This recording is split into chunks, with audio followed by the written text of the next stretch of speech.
ಸಾನ್ನಿಧ್ಯಳ ಮನಸ್ಸಿನ ಮಾತುಗಳು ಚಿರು ಸುಪ್ತ ಮನಸ್ಸಿನಾಳಕ್ಕಿಳಿದಿದ್ದವು. ನಿಧಾನವಾಗಿ ಚಿರು ಉಸಿರಾಡಲು ಪ್ರಾರಂಭಿಸಿದ. ಆದರೆ ಪೂಜೆ ಮಾಡಿ ಸುಸ್ತಾಗಿದ್ದ ಸಾನ್ನಿಧ್ಯ ಅವನ ಎದೆಯ ಮೇಲೆ ತಲೆ ಇಟ್ಟು ಪ್ರಜ್ಞೆ ತಪ್ಪಿದ್ದವಳಿಗೆ ತನ್ನುಸಿರಿಗೆ ಪ್ರಜ್ಞೆ ಬಂದಿದೆ. ನಿಸ್ವಾರ್ಥ ಮತ್ತು ನಿಷ್ಕಲ್ಮಶ ಪ್ರೀತಿಗೆ ಎಂದಿಗೂ ಸಾವಿಲ್ಲ ಎನ್ನುವುದರ ಅರಿವಾಗಲಿಲ್ಲ. ಚಿರು ತನ್ನುಸಿರಿಗಾಗಿ ಸಾವನ್ನೇ ಗೆದ್ದು ಬಂದಿದ್ದ. ಸಾನ್ನಿಧ್ಯ ಪೂಜೆ ವ್ಯರ್ಥವಾಗಲಿಲ್ಲ. ಸಾನ್ನಿಧ್ಯ ಎಷ್ಟೊತ್ತಾದರೂ ಹೊರಗೆ ಬಾರದಿದ್ದಾಗ ಅವಳನ್ನು ನೋಡಲು ಬಂದ ಅರ್ಜುನ್ ಮತ್ತು ನಯನಾಗೆ ಸಾನ್ನಿಧ್ಯ ಪ್ರಜ್ಞೆ ತಪ್ಪಿ ಬಿದ್ದಿರುವುದನ್ನು ನೋಡಿ ಒಂದು ಕ್ಷಣ ಭಯವಾದರೂ ತಕ್ಷಣವೇ ಅವಳನ್ನು ಬೇರೊಂದು ವಾರ್ಡ್ಗೆ ಶಿಫ್ಟ್ ಮಾಡಿಸಿ ಡಾಕ್ಟರ್ ಏನು ಕರೆದಾಗಲೇ ಅವರಿಗೂ ತಿಳಿದಿದ್ದು ಸಾನ್ನಿಧ್ಯ ವಸ್ತ್ರ ಸಂಪೂರ್ಣವಾಗಿ ರಕ್ತಮಯವಾಗಿದೆ ಎಂದು. ಸಾನ್ನಿಧ್ಯ ಪ್ರೀತಿಯ ಆಳ ಇಬ್ಬರಿಗೂ ತಿಳಿಯದೇನಲ್ಲ. ಆದರೂ ಸಾನ್ನಿಧ್ಯ ಪರಿಸ್ಥಿತಿಯನ್ನು ನೆನೆದು ಇಬ್ಬರ ಮನಸ್ಸು ಮರುಕಪಟ್ಟಿತ್ತು. ಡಾಕ್ಟರ್ ಅವಳಿಗೆ ಟ್ರೀಟ್ಮೆಂಟ್ ಮಾಡಿ ಕಾಲಿಗೆ ಬ್ಯಾಂಡೇಜ್ ಸುತ್ತಿದರು. ಅರ್ಜುನ್ ಸಾನ್ನಿಧ್ಯಳನ್ನು ಬಿಟ್ಟು ಒಂದು ಚೂರು ಕದಲಲಿಲ್ಲ. ನಯನ ಗಂಟೆಗೊಂದು ಬಾರಿ ಚಿರುನ ನೋಡಿ ಬರುತ್ತಿದ್ದವಳಿಗೆ ಚಿರುಗೆ ಪ್ರಜ್ಞೆ ಬಂದಿರುವುದು ತಿಳಿದು ಡಾಕ್ಟರ್ಗೆ ವಿಷಯ ತಿಳಿಸಿದಳು. ಚಿರು ಮತ್ತೊಮ್ಮೆ ಪರೀಕ್ಷಿಸಿದ ಡಾಕ್ಟರ್ ಅವನ ಆರೋಗ್ಯದಲ್ಲಿ ಚೇತರಿಕೆ ಆಗಿರುವುದನ್ನು ಕಂಡು ಸಾನ್ನಿಧ್ಯ ಇರುವ ವಾರ್ಡ್ಗೆ ಶಿಫ್ಟ್ ಮಾಡಿದರು. ಅದರ ಹಿಂದಿದ್ದ ಕೈ ನಯನಾದೆ ಎನ್ನುವುದು ಅರ್ಜುನ್ ಹೊರತಾಗಿ ಮತ್ಯಾರಿಗೂ ತಿಳಿದಿರಲಿಲ್ಲ. ಅವಳೆಡೆಗೆ ಕಣ್ಣಿನಲ್ಲಿಯೇ ಮೆಚ್ಚುಗೆ ಸೂಚಿಸಿದವ ಮನೆಯವರಿಗೆ ಕಾಲ್ ಮಾಡಿ ವಿಷಯ ತಿಳಿಸಿದ. ಚಿರುಗೆ ಪ್ರಜ್ಞೆ ಬಂದಿರುವ ವಿಷಯ ತಿಳಿದು ಮನೆಯವರೆಲ್ಲರೂ ನೆಮ್ಮದಿ ನಿಟ್ಟುಸಿರುಬಿಟ್ಟರು. ನೋವಾಗಲಿ ಅಥವಾ ನಲಿವಾಗಲಿ ಯಾವುದು ಶಾಶ್ವತವಲ್ಲ. ಇದ್ದಾಗ ಎಲ್ಲರೊಂದಿಗೆ ನಗುತ್ತಾ ಕೂಡಿ ಬಾಳುವುದೇ ಉತ್ತಮ. ಕೆಲವೊಮ್ಮೆ ನಾವು ಬೇಕು ಎಂದರೂ ನಮಗೆ ಸಿಗದಷ್ಟು ದೂರ ಅವರು ಹೊರಟು ಹೋಗಿರುತ್ತಾರೆ. ಅದಕ್ಕಾಗಿ ಅಲ್ಲವೇ ಹೇಳಿರುವುದು ಕೂಡಿ ಬಾಳಿದರೆ ಸ್ವರ್ಗ ಸುಖ ಎಂದು. ಎಂದಿನಂತೆ ಚಂದಿರ ತನ್ನ ದಿನಚರಿಗೆ ಮುಕ್ತಾಯವಾಡಿದ್ದ. ಆಗಸದಿ ಭಾಸ್ಕರ ಬೆಳದಿಂಗಳೊಂದಿಗೆ ಹಾಜರಾಗಿದ್ದ. ಕವಿದ ಕಾರ್ಮೋಡ ಸರಿದಾಗಿತ್ತು. ಹಸಿರೆಲೆಗಳ ಮೇಲೆ ಮಂಜುಗಳು ತಮ್ಮ ಸ್ಥಾನವನ್ನು ಭದ್ರಪಡಿಸಿಕೊಂಡು ಚಂದದಿ ನಗುತ್ತಲಿದ್ದರೆ ಗೂಡನ್ನು ತೊರೆದ ಹಕ್ಕಿಗಳು ಆಹಾರದ ಹುಡುಕಾಟದಲ್ಲಿದ್ದವು. ಗಾಜಿನ ಕಿಟಕಿಯ ಅಂಚಿನಿಂದ ಸೂರ್ಯನ ಕಿರಣಗಳು ವಾರ್ಡನ್ನು ಪ್ರವೇಶಿಸಿದಾಗಲೇ ಇಬ್ಬರಿಗೂ ಎಚ್ಚರವಾಗಿತ್ತು. ನಿಧಾನವಾಗಿ ಎದ್ದ ಸಾನ್ನಿಧ್ಯ ಚಿರು ಪಕ್ಕ ಕುಳಿತವಳು ಅವನ ಹಣೆಗೆ ಚುಂಬಿಸಿ ಅವನ ಕೈಗಳನ್ನು ತನ್ನ ತುಟಿಗೊತ್ತಿಕೊಂಡವಳು. ಚಿರು ಪ್ರಾಣಕ್ಕೆ ಯಾವುದೇ ರೀತಿಯ ಅಪಾಯವಾಗದೆ ಹೋದರೂ ಅವನ ಈಗಿನ ಸ್ಥಿತಿಗೆ ನೀನೇ ಕಾರಣ ಎಂದು ಆಕೆಯ ಅಂತರಾತ್ಮ ಚೀರಿ ಚೀರಿ ಹೇಳುತ್ತಿತ್ತು. ಅವನ ಮುಂದೆ ಹೆಚ್ಚು ಹೊತ್ತು ಕುಳಿತುಕೊಳ್ಳಲಾಗಿದೆ. ಕಾಲು ನೋವಿದ್ದರೂ ಎದ್ದು ಹೊರಟವಳನ್ನ ಚಿರು ಕೈಗಳು ತಡೆದಿದ್ದವು. ಹಿಂದೆ ತಿರುಗಿ ನೋಡಿದಳು.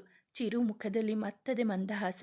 ನೋವಿನಲ್ಲೂ ಇದ್ದರೂ ನಗುವುದು ಅವನಿಗೆಂದೋ ಅಭ್ಯಾಸವಾಗಿ ಬಿಟ್ಟಿತು. ಬಹುಶಃ ಆಕೆಯ ಪೂಜೆಯ ಪುರಾಣ ಕೇಳಿದರೆ ನರಸಿಂಹನಾಗುತ್ತಿದ್ದನೇನೋ. ಸುಮ್ಮನೆ ಅವನ ಪಕ್ಕ ಬಂದು ಕುಳಿತವಳು ಅವನೆದೆಯ ಮೇಲೆ ತಲೆ ಇಟ್ಟು ಅವನ ಹೃದಯದ ಪ್ರತಿ ಬಡಿತವೂ ಅವಳ ಹೆಸರನ್ನು ಹೇಳುತ್ತಿತ್ತು. ಅವನೆದೆಗೆ ಚುಂಬಿಸಿದವಳು ಫ್ರೆಶ್ ಆಗಲು ಹೊರಟರೆ ವಾರ್ಡ್ಗೆ ಬಂದ ನಯನ ಮತ್ತೆ ಅರ್ಜುನ್ ಚಿರುನ ಮಾತನಾಡಿಸಿ ಮನೆಗೆ ಹೋಗಿ ಬರುವುದಾಗಿ ತಿಳಿಸಿದರು.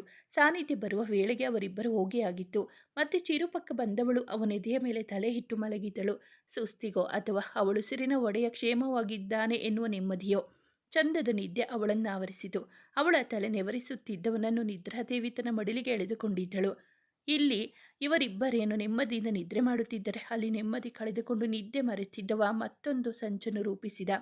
ಆದರೆ ಈ ಬಾರಿಯ ಟಾರ್ಗೆಟ್ ಚಿರು ಅಲ್ಲ, ಬದಲಿಗೆ ಅವನು ಸಿರು. ಅರ್ಜುನ್ ಮತ್ತು ನಯನಾಳನ್ನು ಹೊತ್ತ ಕಾರು ಮೌನವಾಗಿ ಚಲಿಸುತ್ತಿತ್ತು. 2 ದಿನಗಳ ಹಿಂದೆ ಮದುವೆ ಮನೆಯಲ್ಲಿ ಮುದ್ದು ಮುದ್ದಾಗಿ ರೆಡಿಯಾಗಿ ದಂತದ ಗೊಂಬೆಯಂತೆ ಕಾಣುತ್ತಿದ್ದವಳು, ಎಲ್ಲರೊಡನೆ ನಗುತ್ತಾ ಮಾತನಾಡುತ್ತಿದ್ದವಳು ಇಂದು ಸಂಪೂರ್ಣವಾಗಿ ಮೌನಕ್ಕೆ ಶರಣಾಗಿದ್ದಳು. ತನ್ನವಳ ಮೌನವನ್ನು ಅರ್ಜುನ್ನಿಂದ ಸಹಿಸಲಾಗಲಿಲ್ಲ. ಅವಳ ಕೈಯನ್ನು ಒಮ್ಮೆ ಒತ್ತಿ ಹಿಡಿದ ನಿನ್ನೊಂದಿಗೆ ಸದಾ ನಾನಿರುವೆ ಎನ್ನುವ ಭರವಸೆಯನ್ನು ನೀಡಿದ. ಸುಮ್ಮನೆ ಅವನ ಭುಜಕ್ಕೊರಗಿದವಳು. ನೋವಿನ ಸಂಗತಿಯೇ ಇರಲಿ ಅಥವಾ ನಲಿವಿನ ಸಂಭ್ರಮವೇ ಇರಲಿ, ನಾವು ಪ್ರೀತಿಸುವವರು ನಮ್ಮ ಜೊತೆ ಇದ್ದರೆ ಆ ಕ್ಷಣಕ್ಕೆ ಮೌನವೇ ಅತ್ಯಂತ ಪ್ರಿಯವೆನಿಸುವುದು. ಅಲ್ಲಿ ಮನಸ್ಸುಗಳು ಮಾತನಾಡುತ್ತಿರುತ್ತವೆ, ಪರಸ್ಪರ ಸಂತೈಸುತ್ತಿರುತ್ತವೆ. ಇಬ್ಬರು ಮೌನವಾಗಿಯೇ ಮನೆ ತಲುಪಿದರು. ತನ್ನವನ ಬೆಚ್ಚಗಿನ ಅಪ್ಪುಗೆಯಲ್ಲಿ ನೆಮ್ಮದಿಯಿಂದ ನಿದ್ರಿಸುತ್ತಿದ್ದ ಅಮೃತ ಮೊದಲ ಎಚ್ಚರಗೊಂಡಿದ್ದರೂ ಅವನ ಅಪ್ಪುಗೆಯಿಂದ ಹೊರಬರಲು ಇಚ್ಛಿಸದವಳು ಹಾಗೆ ಮಲಗಿದ್ದಳು. ಕಣ್ಣು ಬಿಟ್ಟರೆ ಅವನನ್ನು ಎದುರಿಸುವ ಧೈರ್ಯವಿಲ್ಲದೆ ಅವಳ ಮಿಸುಕಾಟಕ್ಕೆ ಎಚ್ಚರಗೊಂಡ ವಿಕ್ರಮ್ ಅವಳನ್ನು ಪಕ್ಕಕ್ಕೆ ಮಲಗಿಸಿ ಒಮ್ಮೆ ಹಣೆ ಮುಟ್ಟಿ ನೋಡಿದ. ಜ್ವರ ಸ್ವಲ್ಪ ಇಳಿದಿತ್ತು. ಅವನೇ ಮಾಡಿದ ಗಾಯವನ್ನೊಮ್ಮೆ ಸವರಿ ಸ್ನಾನಕ್ಕೆ ಹೊರಟವ. ಸ್ನಾನ ಮುಗಿಸಿ ಬಂದರೂ ಹಾಗೆ ಮಲಗಿರುವವಳನ್ನು ಎಬ್ಬಿಸಲು ಮನಸ್ಸು ಬಾರದೆ ಕೆಳಗೆ ಹೋದರೆ ಇತ್ತ ಅವನು ಹೋಗುತ್ತಲೇ ಎದ್ದು ಕುಳಿತವಳು ಅವನನ್ನು ಎದುರಿಸುವ ಬಗೆ ಹೇಗೆ ಎಂದು ಯೋಚಿಸುತ್ತಿದ್ದಳು. ಅರ್ಜುನ್ ಮತ್ತು ನಯನ ಫ್ರೆಶ್ ಆಗಿ ಬಂದವರು ಎಲ್ಲರೊಟ್ಟಿಗೆ ತಿಂಡಿ ಮಾಡಿ ವಿಶ್ರಮಿಸಲು ತೆರಳಿದರೆ ಉಳಿದವರು ಅವರಿಬ್ಬರನ್ನು ನೋಡಲು ಆಸ್ಪತ್ರೆಗೆ ದಾರಿ ಹಿಡಿದರು. ಮನೆಯವರೆಲ್ಲರೂ ಹೊರಟು ಹೋದ ನಂತರ ಕೆಳಗೆ ಬಂದ ಅಮೃತ ತಿಂಡಿ ಮಾಡಲು ತಟ್ಟೆಗೆ ಹಾಕಿಕೊಂಡಳು. ಅದು ಸೇರದೆ ಹೋದಾಗ ತಟ್ಟೆಯಲ್ಲಿ ಕೈ ತೊಳೆದು ಮತ್ತೆ ರೂಮ್ ಸೇರಿದಳು. ನಯನ ಮೊದಲೇ ಮನೆಯವರೆಲ್ಲರೂ ಆಸ್ಪತ್ರೆಗೆ ಬರುತ್ತಿರುವ ವಿಷಯವನ್ನು ಫೋನ್ ಮೂಲಕ ಸಾನಿಧ್ಯಗೆ ತಿಳಿಸಿದ್ದರಿಂದ ಸಾನಿಧ್ಯ ಚಿರುನ ಬಿಟ್ಟು ತನ್ನ ಬೆಡ್ ಮೇಲೆ ಮಲಗಿದ್ದಳು. ಚಿರು ತಕ್ಕ ಮಟ್ಟಿಗೆ ಚೇತರಿಸಿಕೊಂಡಿರುವುದನ್ನು ನೋಡಿ ಮನೆಯವರಿಗೆ ಸ್ವಲ್ಪ ಮಟ್ಟಿಗೆ ಸಮಾಧಾನವಾದರೂ ಇದೆಲ್ಲ ಹೇಗಾಯಿತು, ಯಾರು ಮಾಡಿದ್ದು ಎಂದು ತಿಳಿದುಕೊಳ್ಳಬೇಕಿತ್ತು. ಆದರೆ ಅದಕ್ಕೆಲ್ಲ ಉತ್ತರಿಸಬೇಕಾದವನೇ ಬೆಡ್ ಮೇಲೆ ಮಲಗಿದ್ದ. ವಿಕ್ರಮ್ ಸಾನಿಧ್ಯಳ ಬಳಿ ಬಂದವ ಅವಳ ಹಣೆಗೆ ಚುಂಬಿಸಿ ಅವಳ ತಲೆನೆವರಿಸಿ ಅಲ್ಲಿಯವರೆಗೂ ಅವರ್ಯಾರಿಗೂ ಸಾನಿಧ್ಯ ಕೂಡ ಹುಷಾರಿಲ್ಲದೆ ಮಲಗಿದ್ದಾಳೆ ಎನ್ನುವ ವಿಷಯವೇ ತಿಳಿದಿರಲಿಲ್ಲ. ಸುಮ್ಮನೆ ಈಗಾಗಲೇ ಚಿರು ವಿಷಯ ತಿಳಿದು ನೊಂದಿರುವ ಮನೆಯವರಿಗೆ ಮತ್ತಷ್ಟು ನೋವು ನೀಡುವುದು ಬೇಡವೆಂದು ಸಾನಿಧ್ಯ ಮನೆಯವರಿಗೆ ತನ್ನ ವಿಷಯವನ್ನು ತಿಳಿಸಬಾರದೆಂದು ಅರ್ಜುನ್ಗೆ ಹೇಳಿದಳು. ಸಾನಿಧ್ಯ ಬಳಿ ಬಂದ ಸರಸ್ವತಿ ಅವಳನ್ನಪ್ಪಿ ಅಳಲಾರಂಭಿಸಿದರು. ಸಾನಿಧ್ಯ ಎಷ್ಟು ಸಮಾಧಾನ ಮಾಡಿದರು. ತಾಯಿಯ ಹೃದಯ ಕೇಳಬೇಕಲ್ಲ. ಪ್ರೀತಿಯ ಮಗಳು ಹುಷಾರಿಲ್ಲದೆ ಮಲಗಿರುವುದನ್ನು ಕಂಡು ಮತ್ತಷ್ಟು ನೊಂದುಕೊಂಡರು. ವಿಕ್ರಮ್ ಅವರಿಗೆ ಸಮಾಧಾನ ಮಾಡಿದ. ಪುಟಾಣಿ ವಿದ್ವಾಂಸ್ ಮತ್ತು ವಿಶಾಲ್ ಚಿರು ಬಳಿ ತೆರಳಿ ಬ್ಯಾಂಡೇಜ್ ಸುತ್ತಿದ ಅವನ ಹಣೆಗೆ ಪುಟ್ಟ ಮುತ್ತನ್ನು ನೀಡಿ, ಚಿರುಮಾಮ ಈಗ ನಿನ್ನ ಗಾಯ ಬೇಗ ವಾಸಿ ಆಗುತ್ತೆ ಎಂದು ಮುದ್ದು ಮುದ್ದಾಗಿ ನುಡಿದವರನ್ನು ಮನೆಯವರೆಲ್ಲರೂ ಆಶ್ಚರ್ಯದಿಂದ ನೋಡಿದರು. ರಾಮ್ ಪ್ರಸಾದ್ ಪುಟಾಣಿಗಳಿಗೆ ಮುತ್ತು ಕೊಟ್ಟರೆ ಗಾಯ ವಾಸಿಯಾಗುತ್ತಾ? ಹಾಗಂತ ಯಾರು ಹೇಳಿದ್ದು ನಿಮಗೆ? ವಿಶಾಲ್, ಹೌದು ತಾತ, ಮುತ್ತು ಕೊಟ್ಲೆ ಬೇಗ ವಾಸಿ ಆಗುತ್ತೆ. ಲೋಕೇಶ್, ಹಾಗಂತ ಯಾರು ಪುಟ್ಟ ಹೇಳಿದ್ದು? ವಿದ್ವಾಂಸ್, ಅವತ್ತು ತಾತ ಅಮ್ಮನ ಹಣೆಗೆ ಹೀಗೆ ಗಾಯ ಆಗಿತ್ತಾ? ಆಗ ಪಪ್ಪ ಕೂಡ ಹೀಗೆ ಅಮ್ಮ ಹಣೆಗೆ ಪಪ್ಪಿ ಕೊಟ್ಟು. ಯಾಕೆ ನೀವು ಅಮ್ಮಂಗೆ ಹಾಗೆ ಮಾಡಿದ್ದು ಅಂತ ಕೇಳಿದ್ದಕ್ಕೆ ಪಪ್ಪಿ ಕೊಟ್ಟರೆ ಗಾಯ ಬೇಗ ವಾಸಿ ಆಗುತ್ತೆ ಅಂದರು. ಮಕ್ಕಳ ಮುದ್ದು ಮುದ್ದು ಮಾತು ಕೇಳಿ ನೋವಿನ ಛಾಯೆ ಆವರಿಸಿದ್ದ ಮುಖದಲ್ಲಿ ಸಣ್ಣದಾಗಿ ನಗು ಹರಳಿತು. ಎಲ್ಲರೂ ಆನಂದ್ ಸಹನ ಕಡೆ ನೋಡಿ ಬಾಯಿಗೆ ಕೈ ಅಡ್ಡ ಹಿಡಿದು ನಗುತ್ತಿದ್ದರು. ಸಹನ ಆನಂದ್ ಕಡೆ ಉರಿ ನೋಟ ಬೀರಿದರೆ ಆನಂದ್ ಪೆಚ್ಚು ಪೆಚ್ಚಾಗಿ ನಗುತ್ತಾ ತನ್ನ ನೋಟವನ್ನು ಬೇರೆಡೆ ಹೊರಳಿಸಿದ. ಅದೇ ಸಮಯಕ್ಕೆ ಅಲ್ಲಿಗೆ ಬಂದ ನರ್ಸ್ ಎಲ್ಲರನ್ನೂ ಹೊರಗೆ ಕಳುಹಿಸಿದರೆ ಡಾಕ್ಟರ್ ಚಿರುಗೆ ಇಂಜೆಕ್ಷನ್ ನೀಡಲು ಬಂದರು. ಇವನು ಮಕ್ಕಳ ಹಾಗೆ ಇಂಜೆಕ್ಷನ್ಗೆ ಹೆದರಿ ಬೇಡವೆಂದು ಹಠ ಮಾಡುವುದನ್ನು ನೋಡಿ ಡಾಕ್ಟರ್ ಸುಸ್ತಾಗಿ ಹೋಗಿದ್ದರು. ಸಾನಿಧ್ಯ ಅವನ ಬಳಿ ಬಂದವಳು ಅವನೊಂದಿಗೆ ಮಾತನಾಡುತ್ತಾ ಡಾಕ್ಟರ್ಗೆ ಸನ್ನೆಯಲ್ಲೇ ಇಂಜೆಕ್ಷನ್ ನೀಡುವಂತೆ ಹೇಳಿದಳು. ಮಾತಿನ ಮಧ್ಯದಲ್ಲಿ ಚಿರುಗೆ ಡಾಕ್ಟರ್ ಇಂಜೆಕ್ಷನ್ ನೀಡಿದ್ದು ಸಹ ತಿಳಿಯಲಿಲ್ಲ. ಹೊರಗೆ ಬಂದ ಡಾಕ್ಟರ್, ಚಿರು ಜೀವಕ್ಕೆ ಯಾವುದೇ ಅಪಾಯಗಳಿಲ್ಲ. ತಲೆಗೆ ಮತ್ತು ಕಾಲಿಗೆ ಬಲವಾಗಿ ಪೆಟ್ಟು ಬಿದ್ದಿರುವುದರಿಂದ 1 ವಾರ ಅವರು ಇಲ್ಲೇ ಇರಲಿ, ನಂತರ ಡಿಸ್ಚಾರ್ಜ್ ಮಾಡಿ ಮನೆಗೆ ಕರೆದುಕೊಂಡು ಹೋಗಬಹುದು ಎಂದವರ ಮಾತಿಗೆ ಎಲ್ಲರೂ ಸರಿ ಎನ್ನುವಂತೆ ತಲೆಯಾಡಿಸಿದರು. ಅರ್ಜುನ್ ಮತ್ತು ವಿಜಯ್ ಪ್ರದೀಪ್ ಹಿಂದೆ ಬಿದ್ದಿದ್ದರು. ಈ ನಡುವೆ ಒಮ್ಮೆಯೂ ವಿಜಯ್ ಚಿರುನ ಭೇಟಿ ಮಾಡಲಾಗಿರಲಿಲ್ಲ. ಕಣ್ಣು ಮುಚ್ಚಿ ಬಿಡುವುದರೊಳಗಾಗಿ 1 ವಾರ ಕಳೆದಿತ್ತು. ಚಿರುನ ಡಿಸ್ಚಾರ್ಜ್ ಮಾಡಿಸಿ ಮನೆಗೆ ಕರೆದುಕೊಂಡು ಬಂದಿದ್ದರು. ಮನೆಯಲ್ಲಿ 4 ಜನ ಡಾಕ್ಟರ್ಗಳು ಇದ್ದಿದ್ದರಿಂದ ಚಿರು ಯಾವ ಆಟಗಳು ನಡೆಯುತ್ತಿರಲಿಲ್ಲ. ಮಾತಿಗೂ ರೆಸ್ಟ್ ಎನ್ನುವ ಪದ ಕೇಳಿ ಅವನಿಗೆ ಹುಚ್ಚು ಹಿಡಿದಂತಾಗಿತ್ತು. ಯಾರೂ ಇಲ್ಲದೆ ಇದ್ದಾಗ ಲ್ಯಾಪ್ಟಾಪ್ ತೆಗೆದು ತನ್ನ ಕೆಲಸವನ್ನು ಮಾಡುತ್ತಿದ್ದ. ಇದರ ನಡುವೆ ವಿಕ್ರಮ್ ಮತ್ತು ಅಮೃತ ನಡುವಿನ ಮುಸುಕಿನ ಗುದ್ದಾಟ ಯಾವುದೇ ಥರ ಇಲ್ಲದೆ ಸಾಗುತ್ತಿತ್ತು. ಅಮೃತ ಅವನು ಮಲಗಲು ರೂಮ್ಗೆ ಬರುವ ವೇಳೆಗೆ ಮಲಗಿಬಿಡುತ್ತಿದ್ದವಳು. ಅವನು ಹೇಳುವ ಮೊದಲೇ ಎದ್ದು ಹೋಗುತ್ತಿದ್ದಳು. ಅವನ ಕಣ್ಣೆದುರಿಗೆ ಬರುವ ಸಾಹಸವನ್ನು ಮಾಡಿರಲಿಲ್ಲ. ಕೆಲವೊಮ್ಮೆ ಬರುತ್ತಿದ್ದ ಫೋನ್ ಕಾಲ್ ರಿಸೀವ್ ಮಾಡಿದವಳು ಎದರಿ ಮೂಲೆ ಸೇರುತ್ತಿದ್ದಳು. ಇದು ಅವನ ಗಮನಕ್ಕೆ ಬಂದಿದ್ದರೂ ಆಕೆಯ ಮೇಲಿನ ಕೋಪದಿಂದಾಗಿ ಅವಳ ಬಳಿ ಸುಳಿಯುತ್ತಿರಲಿಲ್ಲ. ಏನಾಯಿತು ಎಂದು ವಿಚಾರಿಸುತ್ತಲೂ ಇರಲಿಲ್ಲ. ಆದರೆ ಅವಕಾಶ ಸಿಕ್ಕಾಗಲೆಲ್ಲ ಪದೇ ಪದೇ ಅವಳನ್ನು ಹಂಗಿಸಿ ಅವಳ ಮನಸ್ಸಿಗೆ ನೋವು ನೀಡುತ್ತಿದ್ದ. ದಿನಗಳು ಕಳೆದಂತೆ ಎಲ್ಲರೂ ತಮ್ಮ ತಮ್ಮ ಕೆಲಸಗಳಲ್ಲಿ ತೊಡಗಿಕೊಂಡರೆ ಚಿರು ಮಾತ್ರ ಮನೆಯಲ್ಲಿ ಕೂಡಿ ಹಾಕಿದಂತಾಗಿತ್ತು. ಸಾನಿಧ್ಯ ಪುಟ್ಟ ಮಗುವಿನಂತೆ ಅವನ ಆರೈಕೆ ಮಾಡುತ್ತಿದ್ದಳು. ಅರ್ಜುನ್ ಮನೆಯವರ ಸೇಫ್ಟಿಗಾಗಿ ಎಲ್ಲ ಮೊಬೈಲ್ನಲ್ಲಿಯೂ GPS ಆನ್ ಮಾಡಿದ. ಮನೆಯ ಸುತ್ತಲೂ CCTV ಕಣ್ಣಾವಲನನ್ನು ಮತ್ತಷ್ಟು ಬಲಗೊಳಿಸಿದ. ಮನೆಯ ಅಕ್ಕಪಕ್ಕ ಯಾರಾದರೂ ಅನುಮಾನಾಸ್ಪದವಾಗಿ ಓಡಾಡುತ್ತಿರುವುದು ಅವನ ಗಮನಕ್ಕೆ ಬಂದರೆ ಅವರ ವಿಚಾರಣೆ ನಡೆಸುತ್ತಿದ್ದ. ಇದರ ನಡುವೆ ಸಾನಿಧ್ಯಕ್ಕೆ ಕರ್ತವ್ಯದ ಕರೆಗಳು ಬರಲಾರಂಭಿಸಿದವು. ಹೊರಡುವ ಮುಂಚೆ ಮನೆಯವರ ರಕ್ಷಣೆಯ ಜೊತೆಗೆ ವಿಕ್ರಮ್ ಮತ್ತು ಅಮೃತಾರ ಸಂಸಾರವನ್ನು ಸರಿ ಮಾಡುವ ಜವಾಬ್ದಾರಿಯು ಅವಳ ಹೆಗಲೇರಿತು. ಹಾಗಾಗಿ ಸತ್ಯವನ್ನು ತಿಳಿದುಕೊಳ್ಳುವ ಸಲುವಾಗಿ ಸಾನಿಧ್ಯ ಅಮೃತಾಳನ್ನು ಕರೆದುಕೊಂಡು ದೇವಸ್ಥಾನಕ್ಕೆ ಬಂದಿದ್ದಳು. ಒಂದು ಅಪಾಯ ತಪ್ಪಿತ್ತೆಂದು ಕ್ಷಣಕಾಲ ಮೈಮರೆತರು. ಮತ್ತೊಂದು ಅಪಾಯ ನಮ್ಮ ಬೆನ್ನ ಹಿಂದೆ ಹೊಂಚು ಹಾಕಿ ಕುಳಿತಿರುತ್ತದೆ. ಸಾನಿಧ್ಯ ಮತ್ತು ಅಮೃತ ಇಬ್ಬರು ಶಿವನ ಆಲಯಕ್ಕೆ ಬಂದಿದ್ದರು. ಸತ್ಯಂ ಶಿವಂ ಸುಂದರಂ ಎನ್ನುವಂತೆ ಪರಶಿವನ ಮುಂದೆ ಸತ್ಯದ ಅನಾವರಣವಾಗುವುದರಲ್ಲಿ ಇತ್ತು. ಇಬ್ಬರು ಮನೆಯವರ ಹೆಸರಿನಲ್ಲಿ ಅರ್ಚನೆ ಮಾಡಿಸಿ ದೇವಸ್ಥಾನದ ಸುತ್ತಲೂ ಪ್ರದಕ್ಷಿಣೆ ಹಾಕಿ ಬಂದವರು ಸಮೀಪದ ಕಲ್ಯಾಣಿ ಬಳಿ ತೆರಳಿ ತಂಗಾಳಿಗೆ ಮುಖ ಒಡ್ಡಿ ಕುಳಿತರು.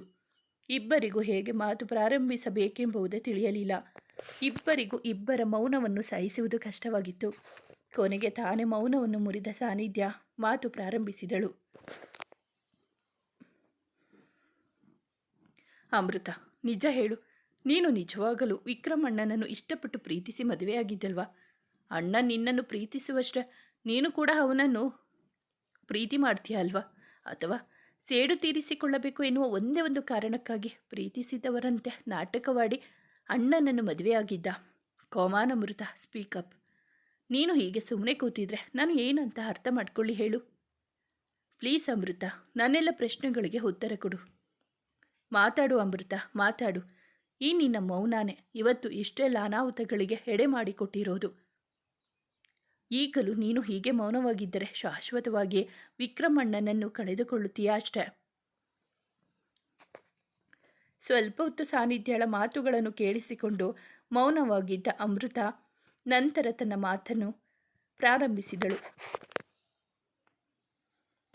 ಸಾನ್ನಿಧ್ಯ, ನಿಂಗೊತ್ತಾ, ಬಹುಶಃ ಪ್ರಪಂಚದಲ್ಲಿ ಎಲ್ಲರ ಪ್ರೀತಿಯಿಂದ ವಂಚಿತರಾದ ಸಾಲಿನಲ್ಲಿ ನಾನು ಕೂಡ ಒಬ್ಬಳು. ಹುಟ್ಟುತ್ತಲೇ ತಾಯಿಯನ್ನು ಕಳೆದುಕೊಂಡು ತಾಯಿಯ ಪ್ರೀತಿಯಿಂದ ವಂಚಿತಳಾದವಳು ನಾನು. ನನ್ನ ಅಮ್ಮನ ಸಾವಿಗೆ ನಾನೇ ಕಾರಣ. ನಾನು ಹುಟ್ಟಿದ್ದರಿಂದ ಅಮ್ಮ ಸತ್ತಿದ್ದು ಎಂದು ಬಲವಾಗಿ ನಂಬಿದ್ದ ಅಪ್ಪ ನನ್ನನ್ನು ಮಗಳು ಅಂತ ಒಪ್ಪಿಕೊಳ್ಳಲೇ ಇಲ್ಲ.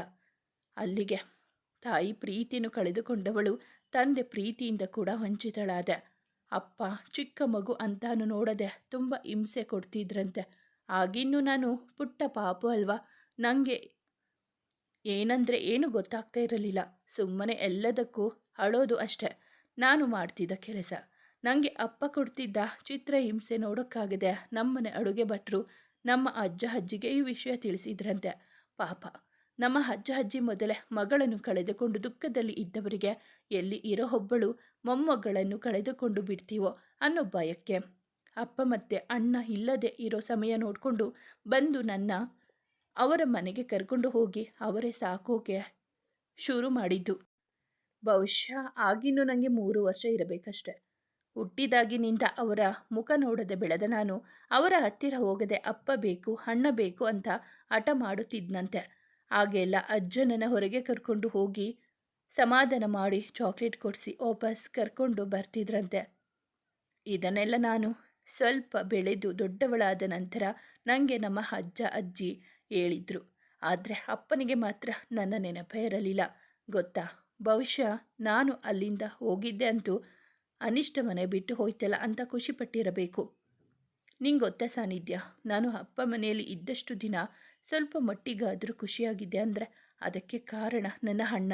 ನನಗೂ ಅವನಿಗೂ ಕೇವಲ 3 ವರ್ಷಗಳು ಅಂತರವಷ್ಟೇ.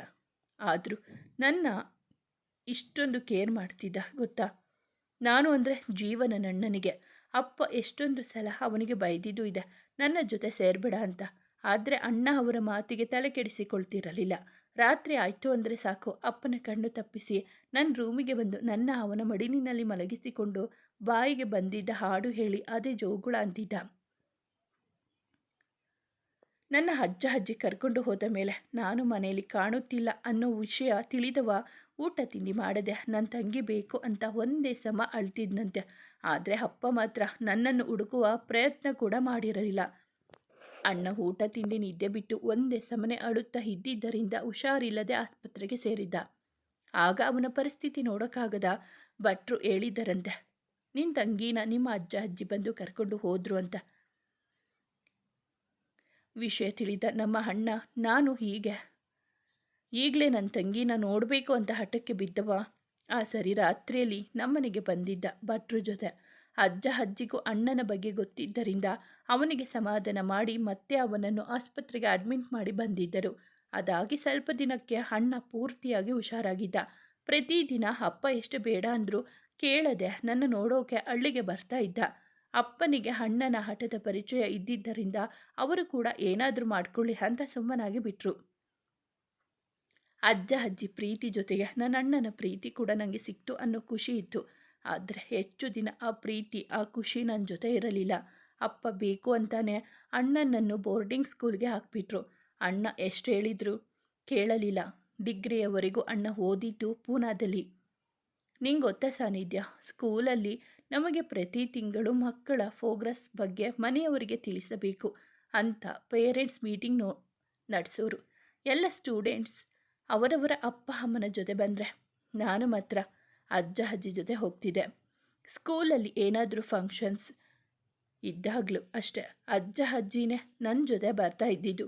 ನನ್ನ ಫ್ರೆಂಡ್ಸ್ ಎಲ್ಲ ಅವರವರ ಅಪ್ಪ ಅಮ್ಮ ಜೊತೆ ಖುಷಿಯಾಗಿರುವುದನ್ನು ನೋಡಿ ನನಗೂ ಅಪ್ಪ ಅಮ್ಮ ಬೇಕು ಅನ್ನೋದು. ಆದರೆ ನನಗೆ ಅಪ್ಪ ಅಮ್ಮನ ಜೊತೆ ಬಾಳುವ ಭಾಗ್ಯ ಇರಲಿಲ್ಲ.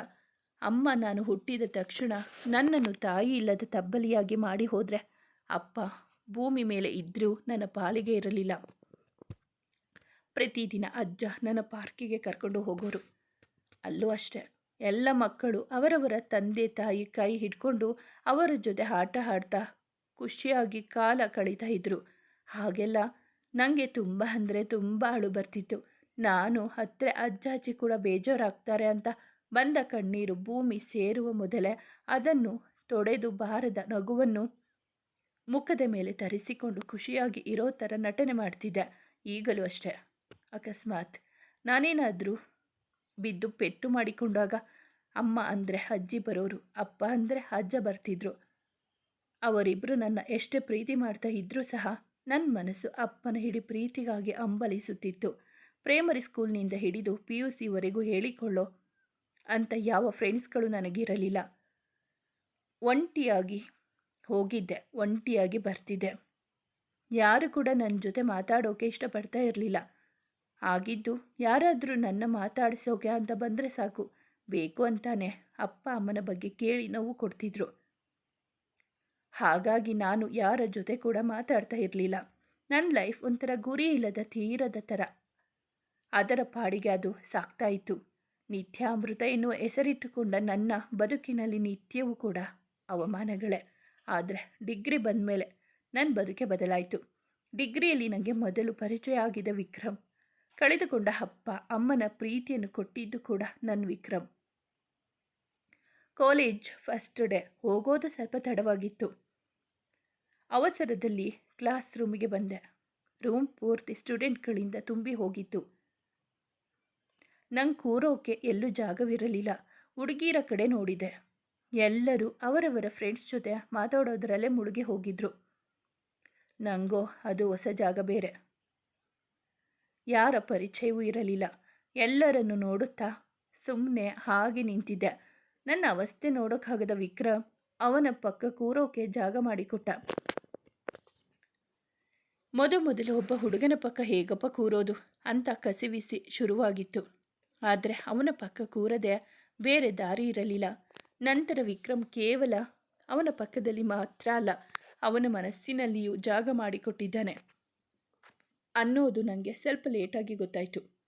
ಅಲ್ಲಿಂದ ನಮ್ಮ ಒಡನಾಟ ಶುರುವಾಗಿದ್ದು. ಯಾರನ್ನು ನನ್ನ ಬಳಿಯೂ ಸೇರಿಸದ ನಾನು ವಿಕ್ರಮ್ನ ತುಂಬ ಅಂದರೆ ತುಂಬ ಹಚ್ಚಿಕೊಂಡು ಬಿಟ್ಟಿದ್ದೆ. ಪ್ರತಿದಿನ ಇಬ್ಬರು ಒಟ್ಟಿಗೆ ಕಾಲೇಜಿಗೆ ಹೋಗ್ತಿದ್ವಿ, ಒಟ್ಟಿಗೆ ಕೂರ್ತಿದ್ವಿ. ಎಲ್ಲಾದರೂ ನಾವಿಬ್ಬರು ಒಟ್ಟಿಗೆ ಹೋಗ್ತಾ ಇದ್ದಿದ್ದು. ಯಾರನ್ನು ನಂಬದ ನಾನು ವಿಕ್ರಮ್ನ ಮಾತ್ರ ನನಗಿಂತ ಜಾಸ್ತಿ ನಂಬೋಕೆ ಶುರು ಮಾಡಿದೆ. ಇಬ್ಬರಲ್ಲಿ ಒಬ್ಬರಿಗೆ ಕಾಲೇಜಿಗೆ ಹೋಗೋಕೆ ಇಷ್ಟ ಇರಲಿಲ್ಲ ಅಂದರೆ ಮುಗಿಯಿತು.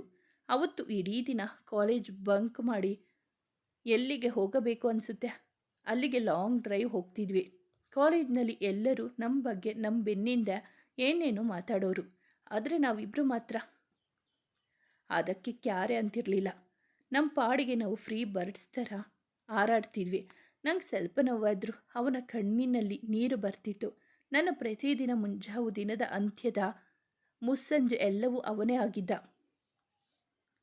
ಕೆಲವೊಮ್ಮೆ ಅಪ್ಪ ಅಮ್ಮನ ನೆನಪಾಗಿ ನಾನೇನಾದರೂ ಅಳ್ತಾ ಕೂತಿದ್ರೆ ನನ್ನ ಅವನ ಮಡಿಲಿನಲ್ಲಿ ಮಲಗಿಸಿಕೊಂಡು ಸಮಾಧಾನ ಮಾಡ್ತಿದ್ದ. ಅವನ ಪ್ರತಿಯೊಂದು ಸ್ಪರ್ಶದಲ್ಲೂ ನನಗೆ ನನ್ನ ತಾಯಿ ನನ್ನ ಜೊತೆಗೆ ಇದ್ದಾರೇನೋ ಅನ್ನೋ ಭಾವನೆ ನೋಡ್ತಾ ಇತ್ತು. ನಮ್ಮಿಬ್ಬರ ಸ್ನೇಹ ಅದ್ಯಾವಾಗ ಪ್ರೀತಿಗೆ ತಿರುಗಿತ್ತೋ ಇಬ್ಬರಿಗೂ ತಿಳಿಯದು. ಮೊದಲು ನಾನೇ ನನ್ನ ಪ್ರೀತಿ ಬಗ್ಗೆ ಅವನಲ್ಲಿ ಹೇಳಿದ್ದೆ. ಅವನು ಕೂಡ ಒಪ್ಪಿಕೊಂಡ. ಪ್ರತಿದಿನ ಒಟ್ಟಿಗೆ ಇದ್ದರೂ, ಒಟ್ಟಿಗೆ ಎಲ್ಲ ಕಡೆ ಸುತ್ತುತ್ತಾ ಇದ್ದರೂ ನಾವು ಯಾವತ್ತೂ ನಮ್ಮ ಲಿಮಿಟ್ಸ್ ಕ್ರಾಸ್ ಮಾಡಿರಲಿಲ್ಲ. ಪ್ರತಿದಿನ ನಾವಿಬ್ಬರು ಗಂಟೆ ಗಂಟಲೆ ಮಾತಾಡ್ತಾ ಇದ್ವಿ. ಹೆಚ್ಚಿನ ಮಾತುಗಳು ಇರ್ತಾ ಇದ್ದಿದ್ದು ನನ್ನ ಕನಸಿನ ಬಗ್ಗೆಯೇ. ನನಗೊಂದು ಕನಸಿತ್ತು ಸಾನ್ನಿಧ್ಯ, ಈಗಲೂ ಇದೆ. ಒಂದು ಅನಾಥಾಶ್ರಮ ಕಟ್ಟಬೇಕು. ನನ್ನಂತೆ ಅಪ್ಪ ಅಮ್ಮನ ಪ್ರೀತಿಯಿಂದ ವಂಚಿತರಾದ ಮಕ್ಕಳಿಗೆ ಪ್ರೀತಿ ಕೊಡಬೇಕು. ಮಕ್ಕಳಿಂದ ದೂರಾದ ತಂದೆ ತಾಯಿಗಳಿಗೆ ಮಕ್ಕಳ ಪ್ರೀತಿ ಸಿಗೋ ಥರ ಮಾಡಬೇಕು. ಎಲ್ಲರಿಂದ ದೂರಾದವರಿಗೆ ಒಂದು ಕುಟುಂಬದ ಪ್ರೀತಿ ಸಿಗೋ ಥರ ಮಾಡಿ ಅವರೆಲ್ಲರೂ ಖುಷಿಯಾಗಿ ಇರೋ ಥರ ನೋಡ್ಕೊಬೇಕು ಅಂತ ವಿಕ್ರಮ್ ಕೂಡ ನನ್ನ ಕನಸಿಗೆ ಬೆಂಗಾವಲಾಗಿ ನಿಂತು ನನ್ನ ಕನಸನ್ನು ನನಸು ಮಾಡಲು ಜೊತೆಯಾಗಿರ್ತೀನಿ ಅಂತ ಹೇಳಿದ್ದ. ಅಜ್ಜ ಅಜ್ಜಿಗೂ ಸಹ ವಿಕ್ರಮ್ ಮೇಲೆ ತುಂಬ ಒಳ್ಳೆಯ ಅಭಿಪ್ರಾಯ ಇತ್ತು. ಓದು ಮುಗಿದು ಇಬ್ಬರು ಒಂದೊಳ್ಳೆ ಪೊಸಿಷನ್ಗೆ ಬಂದ ಮೇಲೆ ನಾನು ನಮ್ಮನೆಯಲ್ಲಿ, ಅದೇ ಥರ ವಿಕ್ರಮ್ ನಿಮ್ಮನೆಯಲ್ಲಿ ನಾವಿಬ್ಬರು ಪ್ರೀತಿ ಮಾಡ್ತಿದ್ದ ವಿಷಯ ತಿಳಿಸಿದ್ವಿ. ಎರಡು ಮನೆಯವರು ನಮ್ಮ ಪ್ರೀತಿಗೆ ಒಪ್ಪಿಗೆ ಕೊಟ್ಟಾಗ ಎಷ್ಟು ಖುಷಿಯಾಗಿತ್ತು ಅಂದರೆ ಅದನ್ನು ಕೇವಲ ಮಾತಿನಲ್ಲಿ ಹೇಳೋಕೆ ಸಾಧ್ಯವಿಲ್ಲ. ಸ್ವರ್ಗನೇ ಅಂಗೈಯಲ್ಲಿದೆ ಅನ್ನುವಷ್ಟು. ಅದಾದ ಮೇಲೆ ಅಣ್ಣ ಕೂಡ ಪೂನಾದಿಂದ ವಾಪಸ್ ಬಂದಿದ್ದ. ಡಿಗ್ರಿ ಮುಗಿದ ಮೇಲೂ ಅಣ್ಣ ಅಲ್ಲೇ 2 ವರ್ಷಗಳ ಕಾಲ ಯಾವುದೋ ಕಂಪನಿಯಲ್ಲಿ ವರ್ಕ್ ಮಾಡ್ತಾಯಿದ್ದ. ಅಣ್ಣ ಕೂಡ ನನ್ನ ಮತ್ತು ವಿಕ್ರಮ್ ಮದುವೆ ವಿಷಯ ತಿಳಿದು ತುಂಬ ಖುಷಿಪಟ್ಟಿದ್ದ. ಮದುವೆಗೆ ಮುಂಚೆ ಒಮ್ಮೆ ವಿಕ್ರಮ್ನ ಭೇಟಿ ಮಾಡ್ತೀನಿ ಅಂತ ಕೂಡ ಹೇಳಿದ. ಆದರೆ ಅಷ್ಟರಲ್ಲಿ ಎಂದವಳ ದುಃಖದ ಕಟ್ಟೆ ಹೊಡೆದಿತ್ತು. ಸಾನ್ನಿಧ್ಯ ಅವಳನ್ನು ಬಿಗಿದಪ್ಪಿ ಅವಳು ಸಮಾಧಾನವಾಗುವವರೆಗೂ ಅವಳ ಬೆನ್ನನ್ನು ತಟ್ಟುತ್ತಲೇ ಇದ್ದವಳು ಮಾತು ಮುಂದುವರೆಸಿದಳು. ಅಮೃತ, ಪ್ಲೀಸ್ ಮೊದಲು ಅಳೋದು ನಿಲ್ಲಿಸು. ನಿನ್ನ ಮನಸ್ಸಿನಲ್ಲಿ ಇಷ್ಟೊಂದು ನೋವಿದೆ ಅನ್ನೋದು ನಂಗೆ ಗೊತ್ತಿರಲಿಲ್ಲ. ಪ್ಲೀಸ್ ಸಮಾಧಾನ ಮಾಡ್ಕೋ ಅಮೃತ.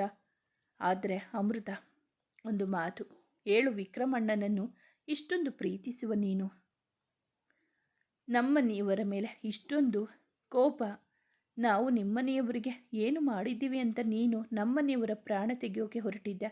ನಿಜ ಹೇಳ್ತಿದ್ದೀನಿ ಅಮೃತ, ಇವತ್ತಿನವರೆಗೂ ಈ ಕ್ಷಣದವರೆಗೂ ನಿಂಗೊಬ್ಬ ಅಣ್ಣ ಇದ್ದ ಅನ್ನೋದೇ ನಮಗೆ ಗೊತ್ತಿರಲಿಲ್ಲ. ಆಗಿದ್ದು ನಾವು ಹೇಗೆ ನಿಮ್ಮ ಅಣ್ಣನ ಸಾವಿಗೆ ಕಾರಣ ಆಗ್ತೀವಿ ಹೇಳು? ಹಾಗಂತ ನೀನು ಸುಳ್ಳು ಹೇಳ್ತಾ ಇದ್ದೀಯಾ ಅಂತ ನಾನು ಹೇಳ್ತಿಲ್ಲ. ಬಹುಶಃ ನಿಮ್ಮ ಅಣ್ಣನ ಸಾವಿಗೆ ಬೇರೆ ಯಾರೋ ಕಾರಣ ಆಗಿರಬಹುದು. ಆದರೆ ನಿಂಗೆಲ್ಲೋ ತಪ್ಪು ತಿಳುವಳಿಕೆ ಆಗಿದೆ. ಕೋಪದ ಕೈಗೆ ಬುದ್ಧಿ ಕೊಟ್ಟರೆ ಜರುಗುವುದು ಮತ್ತೊಂದು ಅನಾಹುತ ಹೊರತು ಇರುವ ಸಮಸ್ಯೆಗೆ ಪರಿಹಾರ ದೊರಕುವುದಿಲ್ಲ. ಅಮೃತ, ನೀನು ಈ ಥರ ಮಾಡಿದೆ ಅಂತ ನನಗೆ ನಿನ್ನ ಮೇಲೆ ಯಾವುದೇ ಕೋಪವಿಲ್ಲ. ಈ ವಿಷಯನ ನಾನು ಮನೆಯವರ ಹತ್ತಿರ ಕೂಡ ಹೇಳಲ್ಲ. ಆದರೆ ಪ್ಲೀಸ್ ಅಮೃತ, ಸತ್ಯ ಏನು ಅಂತ ಹೇಳು.